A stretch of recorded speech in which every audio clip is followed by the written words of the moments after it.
బృహన్ ముంబై నగరపాలక సంస్థ బీఎంసీ ఎన్నికల్లో బీజేపీ శివసేన సిందే కూటమిదే విజయమని ఎగ్జిట్ పోల్స్ అంచనా వేశాయి. ముంబైలో 227 వార్డులకు గాను బీజేపీ కూటమి 138 స్థానాల్లో విజయం సాధిస్తుందని జన్మత్ అంచనా వేసింది.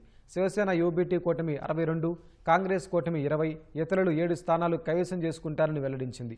జేవీసీ పోల్స్ కూడా బీజేపీ కూటమి వైపే మొగ్గు చూపింది. బీజేపీ కూటమి 138, శివసేన యూబీటీ కూటమి 59, కాంగ్రెస్ కూటమి 23, ఇతరులు 7 స్థానాలు గెలుచుకుంటాయని జేవీసీ పేర్కొంది. 129 నుంచి 146 స్థానాల్లో బీజేపీ కూటమి సత్తా చాటుతుందని టైమ్స్ నౌ అంచనా వేసింది.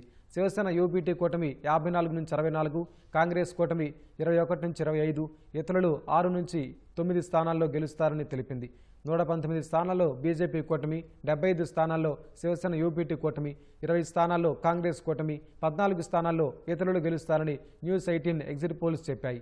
యాక్సిస్ మై ఇండియా అంచనా ప్రకారం బీజేపీ కూటమి 131 నుంచి 151, శివసేన యూబీటీ కూటమి 58 నుంచి 68, కాంగ్రెస్ కూటమి 12 నుంచి 16, ఇతరులు 6 నుంచి 12 స్థానాలను దక్కించుకోనున్నాయి.